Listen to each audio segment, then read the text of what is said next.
광고 말씀드리겠습니다. 지난 2주간 특별 새벽 기도회를 또 우리에게 허락하신 하나님께 우선 감사드리고요. 그리고 지난 2주 동안 각 처소에서 또 우리가 맡은 자리에서 또 최선을 다해서 봉사하고 헌신해 주신 많은 분들께 특별히 감사드립니다. 이른 아침부터 남들보다 일찍 또 움직이셔서 카풀이라든지 또 안내라든지 또 반주라든지 방송이라든지 주차라든지 이런 것에서 우리 기도회를 도와주신 많은 성도님들께 감사를 드립니다.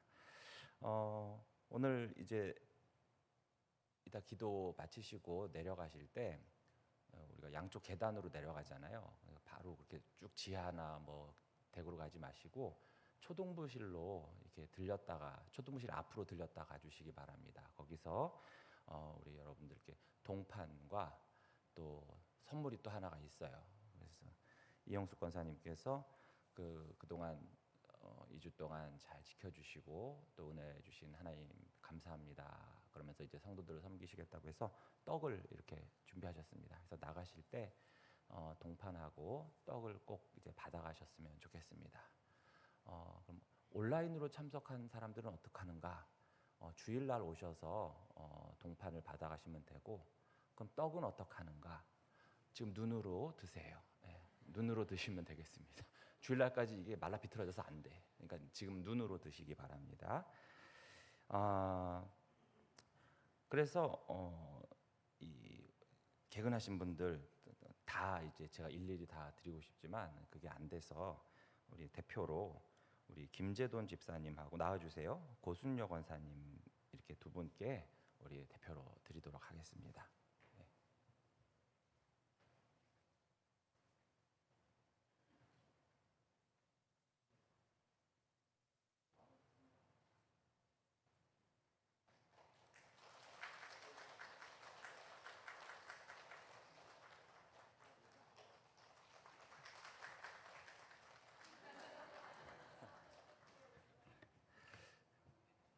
새벽에 이렇게 또 연세도 있으시고 그런데 이렇게 또 바깥도 컴컴하고 한데 이렇게 오시기가 쉽지만은 않습니다. 그런데 이렇게 하루도 안 빠지고 나오셔서 이렇게 또 기도해 주시고 너무 감사하고요. 우리 특세가 또 일세의 은혜로 또 이어지시기를 바랍니다. 우리 다 함께 하나님의 말씀 보겠습니다.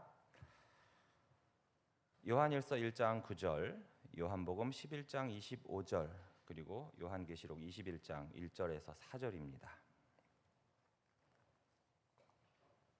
요한일서 1장 9절, 요한복음 1장 25절, 그리고 요한계시록 21장 1절에서 4절입니다. 먼저 요한일서 1장 9절 한 목소리로 읽겠습니다. 시작. 만일 우리가 우리 죄를 자백하면 그는 미쁘시고 의로우사 우리 죄를 사하시며 우리를 모든 불의에서 깨끗하게 하실 것이요. 아멘. 자, 요한복음 11장 25절 함께 읽어볼까요? 시작. 예수께서 이르시되 나는 부활이요 생명이니 나를 믿는 자는 죽어도 살겠고. 아멘. 자, 이제 마지막으로 계시록 21장 1절에서 4절 교독해 보겠습니다. 제가 먼저 읽습니다. 또 내가 새 하늘과 새 땅을 보니 처음 하늘과 처음 땅이 없어졌고 바다도 다시 있지 않더라. 또 내가 보매 거룩한 성 새 예루살렘이 하나님께로부터 하늘에서 내려오니 그 준비한 것이 신부가 남편을 위하여 단장한 것 같더라. 내가 들으니 보좌에서 큰 음성이 나서 이르되 보라 하나님의 장막이 사람들과 함께 있음에 하나님이 그들과 함께 계시리니 그들은 하나님의 백성이 되고 하나님은 친히 그들과 함께 계셔서 함께 있습니다. 모든 눈물을 그 눈에서 닦아 주시니 다시는 사망이 없고 애통하는 것이나 곡하는 것이나 아픈 것이 다시 있지 아니하리니 처음 것들이 다 지나갔음이러라. 아멘. 자, 우리 사도신경 우리 찬찬히 우리 묵상하는 마음으로 한번 고백하도록 해보겠습니다. 자, 지난 2주를 한번 생각하면서 자, 사도신경 시작. 전능하사 천지를 만드신 하나님 아버지를 내가 믿사오며 그 외아들 우리 주 예수 그리스도를 믿사오니 이는 성령으로 잉태하사 동정녀 마리아에게 나시고 본디오 빌라도에게 고난을 받으사 십자가에 못 박혀 죽으시고 장사한 지 사흘 만에 죽은 자 가운데서 다시 살아나시며 하늘에 오르사 전능하신 하나님 우편에 앉아 계시다가 저리로서 산 자와 죽은 자를 심판하러 오시리라. 성령을 믿사오며 거룩한 공회와 성도가 서로 교통하는 것과 죄를 사하여 주시는 것과 몸이 다시 사는 것과 영원히 사는 것을 믿사옵나이다. 아멘. 아멘. 자, 오늘 특세의 마지막 날이자 사도신경의 이 고백의 마지막 부분, 죄를 사하여 주시는 것과 몸이 다시 사는 것과 영원히 사는 것을 믿사옵나이다를 함께 보겠습니다. 따라해 볼까요? 나는 죄의 용서와 몸의 부활과 영생을 믿습니다. 한 번 더. 나는 죄의 용서와 몸의 부활과 영생을 믿습니다. 아멘. 정말 믿으십니까?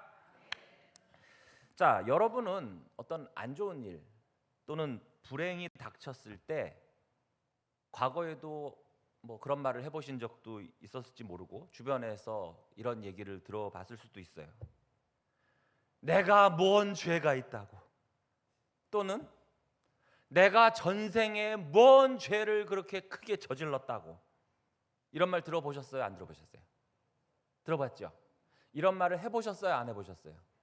해봤죠? 다 알아. 그런데 이 말에는 어떤 함정이 있을까요? 어떤 함정이 있습니까? 난 아무 죄도 없는데, 난 잘못이 하나도 없는데 이런 억울한 일을 당했다, 고난을 당하고 있다, 이런 의미죠. 왜 이런 식의 하소연을 합니까? 나는 특별한 죄, 난 감옥 간 적도 없어, 난 누굴 죽인 적도 없고 누굴 때려보지도 않았어, 난 사기친 적도 없고 난 빨간 줄 그어진 적도 없이 평범하게 그럭저럭 잘 살아왔어.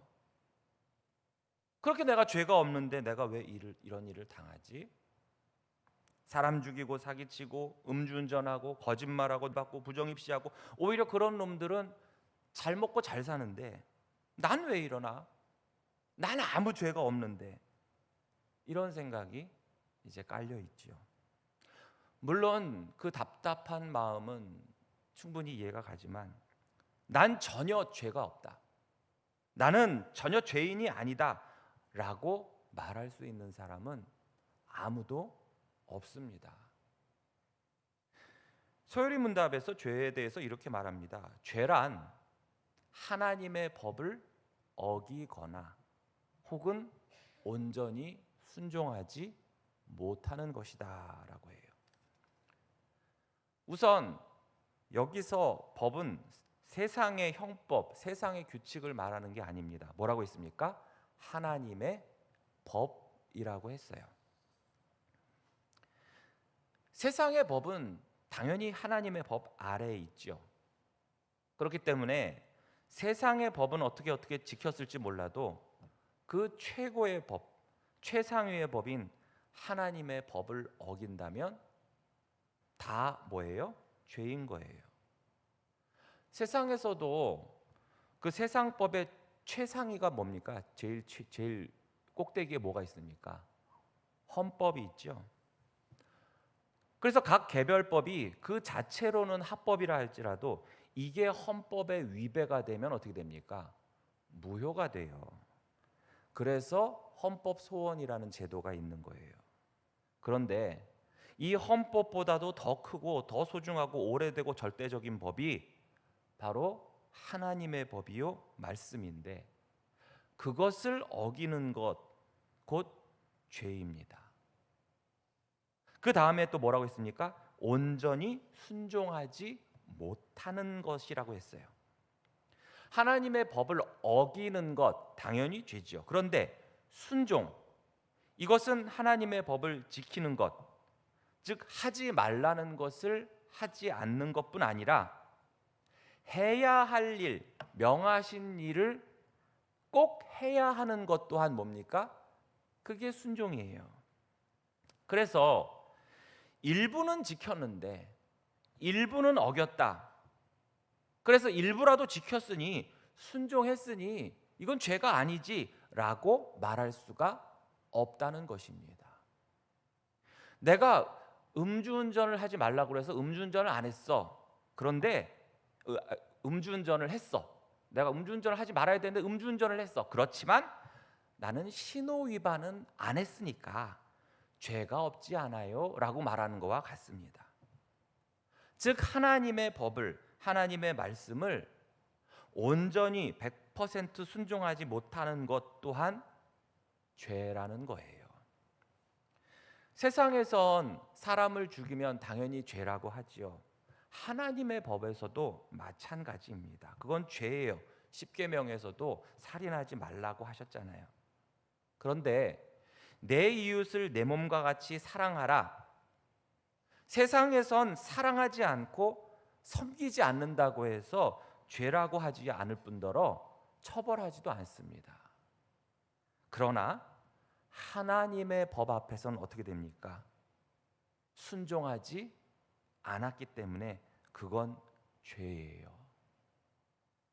그리고 이러한 불순종을 하나님은 단순한 우리의 실수로 보시지 않고 바로 하나님의 통치에 대한 반역이며 창조주 하나님 앞에서는 그 창조 목적을 이탈하는 것, 의로우신 재판장 앞에서는 범죄 행위요 거룩하신 하나님 앞에서는 부정함으로 보신다는 것입니다.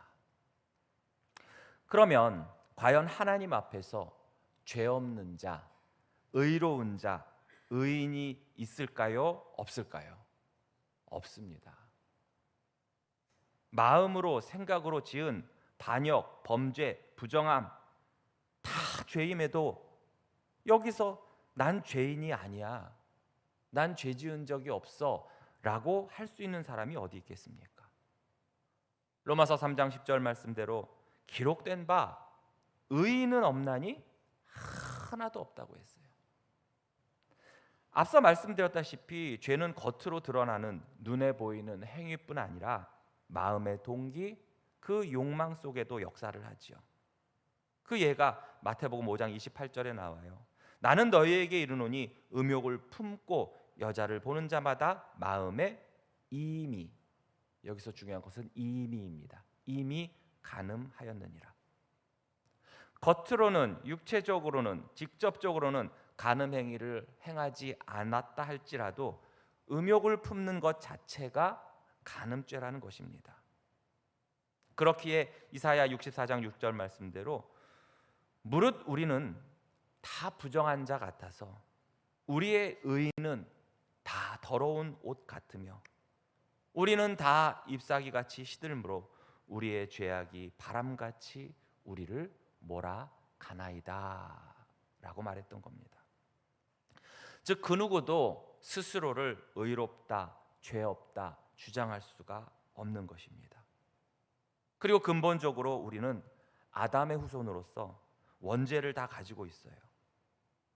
그러면 이러한 죄의 결과, 그 최종적인 말로는 어떻게 됩니까?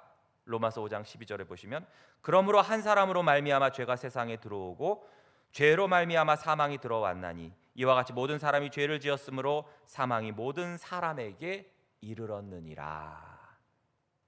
아담의 범죄로 죄와 죽음이 전 인류에게 전가되었고 그리고 그 결과는 사망입니다. 죽음입니다. 우리가 로마서 6장 23절에서도 죄의 삭은 뭐라고 했습니까? 사망이라고 하셨잖아요. 즉 죄의 결과는 죽음이고 이것은 단순히 육체적 죽음뿐 아니라 영원한 멸망을 포함합니다. 데살로니가 후서 1장 9절에 이런 자들은 주의 얼굴과 그의 힘의 영광을 떠나 영원한 멸망의 형벌을 받으리로다. 죄 가운데서 끝내 회개치 않은 자들은 영원한 멸망에 처하게 되며 최종적인 심판은 영원한 불이라고 성경은 선포해요. 그런데 장래, 미래에만 해당되는 게 아닙니다. 죄 가운데 있는 자의 상태는 이미 영적으로 죽은 상태이고 하나님의 진노 아래 놓여 있어요. 정리하면 죄로 인해 모든 인류는 사망, 곧 육체적 죽음뿐 아니라 결국 영원한 멸망, 곧 둘째 사망, 지옥의 형벌에 이를 수밖에 없고, 또 이 땅에서도 하나님과 원수된 자로서 하나님과 단절된 상태로 살아간다라고 성경은 분명히 말씀하십니다. 그럼 어떻게 합니까? 해결해야 되잖아요.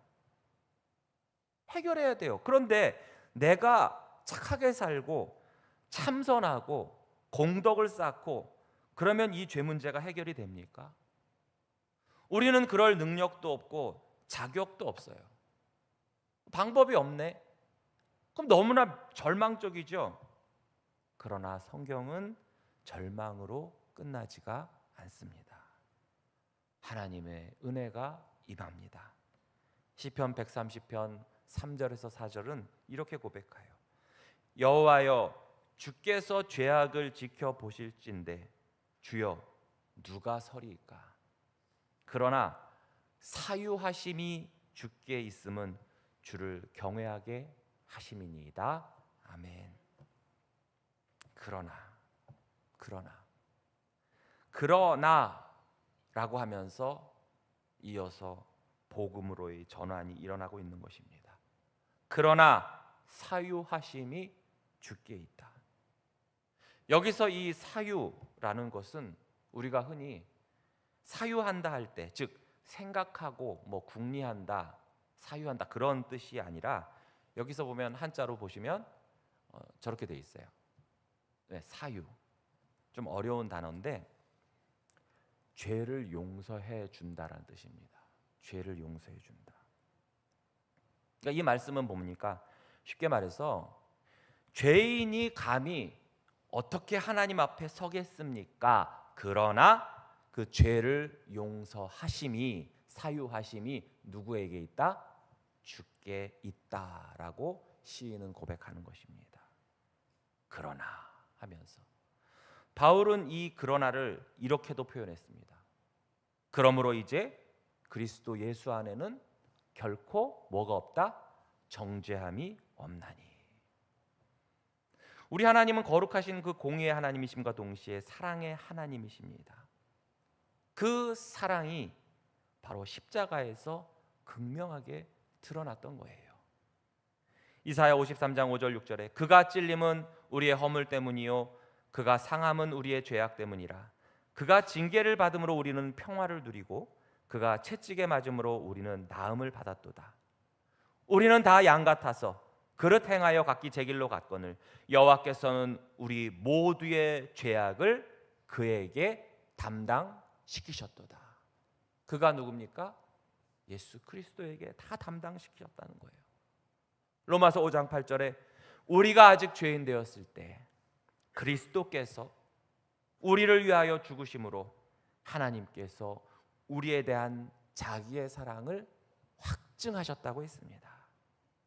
십자가 위에서 하나님의 독생자 예수 그리스도는 우리의 죄를 다 담당하시며 나 대신 형벌을 받으셨어요.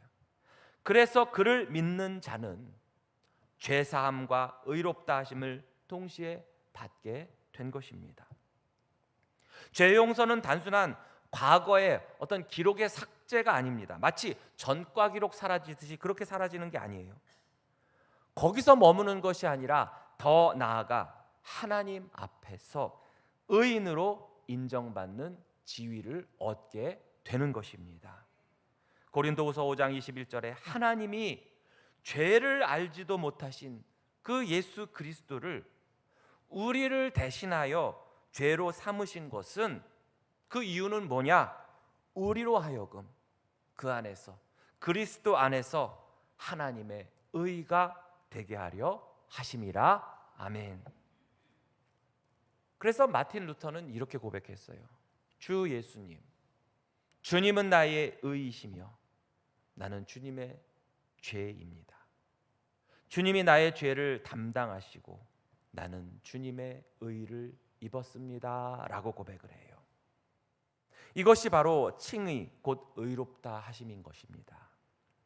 비로소 죄책에서 벗어나 양심의 자유를 얻고 하나님과 화목을 누리게 된 거예요. 로마서 5장 1절에 그러므로 우리가 믿음으로 의롭다 하심을 받았으니 우리 주 예수 그리스도로 말미암아 하나님과 화평을 누리자. 아멘. 무엇으로 가능하다고요? 우리가 믿음으로. 나는 믿습니다. 나는 믿습니다. 오직 믿음으로, 오직 은혜로, 오직 그리스도로만이 가능한 것입니다. 우리 다 함께 에베소서 2장 8절 9절 함께 읽겠습니다. 시작. 너희는 그 은혜에 의하여 믿음으로 말미암아 구원을 받았으니 이것은 너희에게서 난 것이 아니요 하나님의 선물이라. 행위에서 난 것이 아니니 이는 누구든지 자랑하지 못하게 함이라. 아멘. 우리는 우리의 행위나 공로로 구원에 이를 수가 없습니다. 죄 사함을 받을 수가 없어요.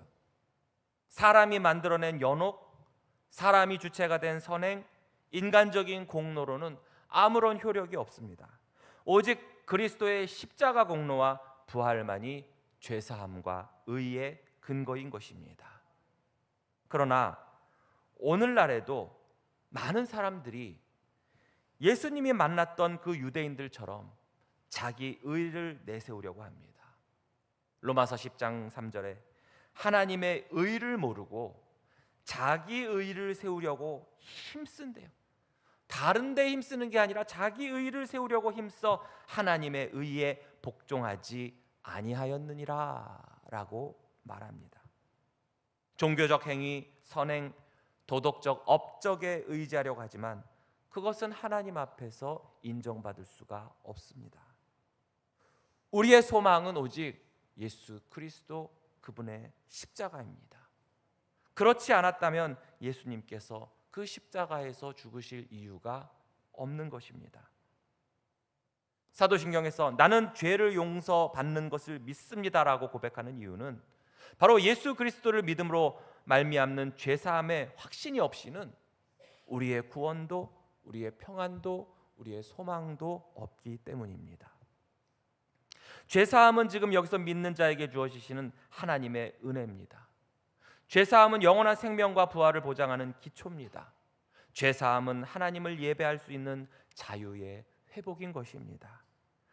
나는 죄를 용서받는 것을 믿습니다라는 이 고백은 나의 죄를 직면하고 예수의 십자가를 붙잡고 의롭다 하심과 평안을 누리는 그 믿음의 실체적 체험을 고백하는 것입니다. 그 다음이 뭡니까? 몸이 다시 사는 것. 즉 나는 몸의 부활을 믿습니다입니다. 죄로 인해서 사람은 누구나 죽음을 피할 수가 없죠. 히브리서 9장 27절에 한 번 죽는 것은 사람에게 정해진 것이요 그 후에는 심판이 있으리니 라고 말씀합니다. 그러나 우리 그리스도인은 이 죽음과 심판을 두려워하지 않습니다. 왜냐하면 죽음은 끝이 아니라 부활로 이어지는 통로이기 때문입니다.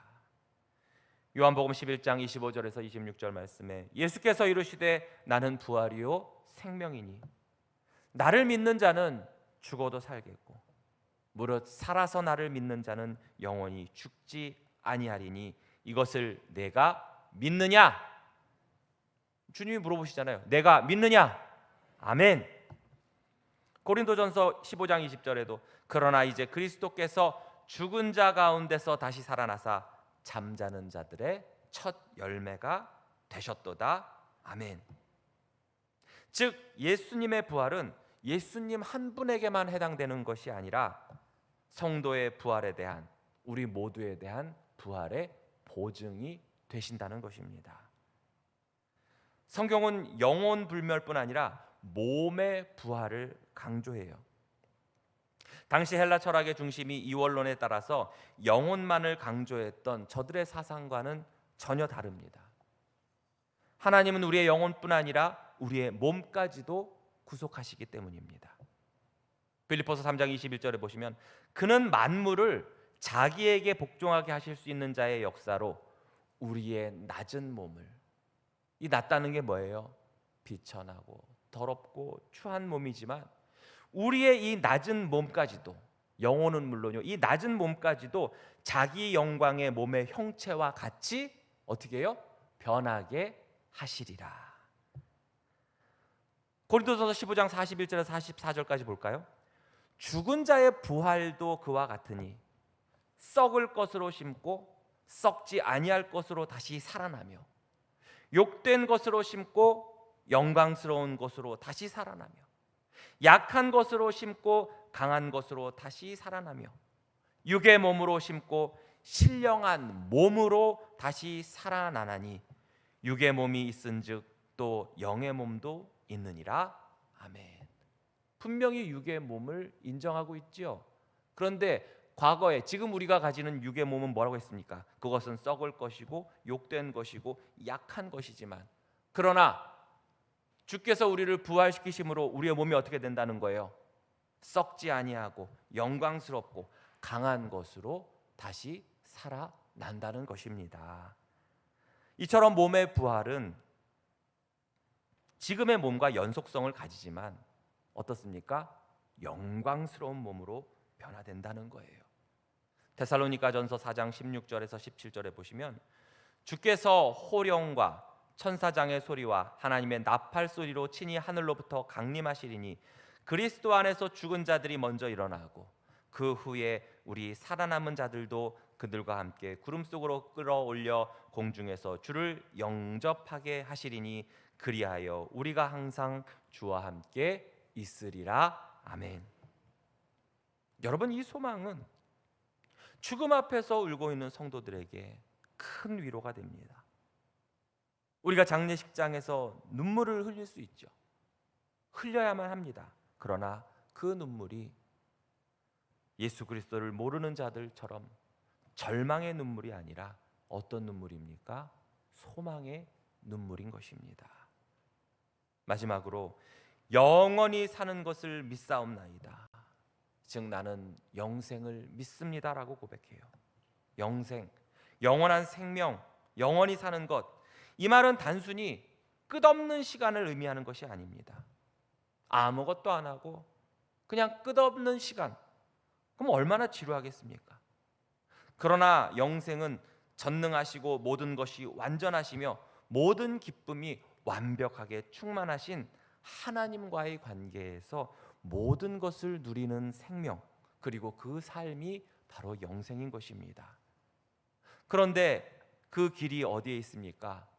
요한복음 17장 3절에 영생은 곧 유일하신 참 하나님과 그가 보내신 자 예수 그리스도를 아는 것이니이다 라고 말했습니다.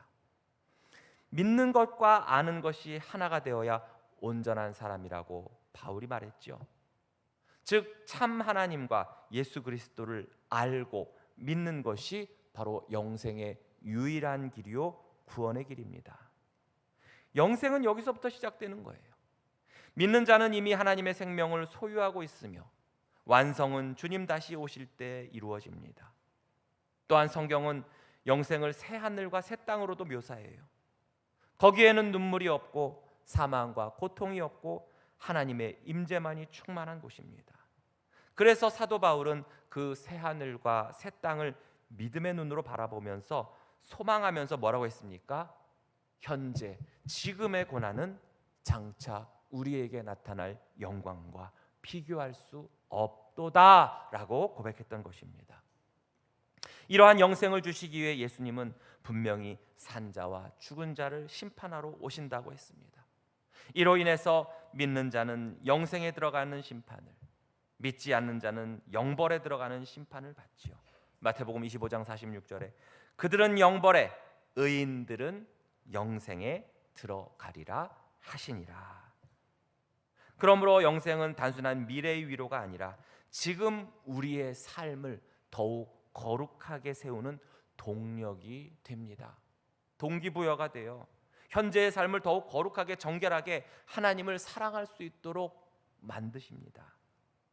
요한일서 3장 3절에 주를 향하여 이 소망을 가진 자마다 그의 깨끗하심과 같이 자기를 깨끗하게 하느니라.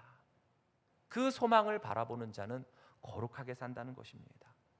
사랑하는 성도 여러분, 사도신경의 마지막 고백인 나의 죄를 용서받는 것과 나의 몸의 부활과 나의 영생을 믿습니다. 이 고백은 과거로서는 죄사함을 받은 은혜를 고백하는 것이요, 현재로서는 그 은혜 안에서 사는 것에 대한 감사의 고백이요, 미래로서는 부활과 영생의 소망을 동시에 고백하는 믿음의 절정인 것입니다. 다시 한번 따라해 보겠습니다. 나는 죄의 용서와 몸의 부활과 영생을 믿습니다. 아멘. 지난 열흘 동안 우리는 사도신경을 한 조항 한 조항 깊이 묵상하면서 그 안에 담긴 복음의 진리를 함께 고백해 왔습니다.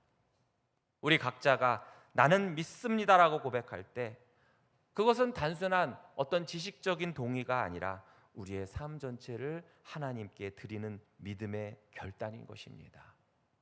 나는 전능하신 창조주 하나님 아버지를 믿습니다. 즉 우리의 인생은 결코 우연이 아니라 바로 창조주 하나님의 손에 달려있다는 고백입니다. 예수 그리스도를 믿습니다. 십자가와 부활의 은혜가 우리 구원의 유일한 근거임을 인정하고 고백하는 것입니다. 나는 성령을 믿습니다. 오늘도 우리 안에 역사하시는 그 하나님께 순종하여 살아감을 고백합니다. 나는 거룩한 교회를 믿습니다. 우리는 홀로가 아니라 바로 공동체와 더불어 거룩함을 이루어 간다는 고백입니다. 나는 죄사함과 부활과 영생을 믿습니다. 이 말은 우리의 소망은 이 땅에 있지 않고 장차 나타날 영원한 나라에 있다는 고백입니다. 그러므로 사랑하는 성도 여러분, 이제 우리는 매 주일마다 또는 일상 가운데서 이 사도신경을 고백할 때 삶으로 증언할 수 있는 그러한 신앙 고백이 되시기를 힘쓰시기 바랍니다. 바로 이 믿음의 고백 위에 굳게 서서 주님이 오실 그날까지 흔들리지 않는 그러한 하나님의 자녀요 백성으로 살아가시기를 주님의 이름으로 축복합니다.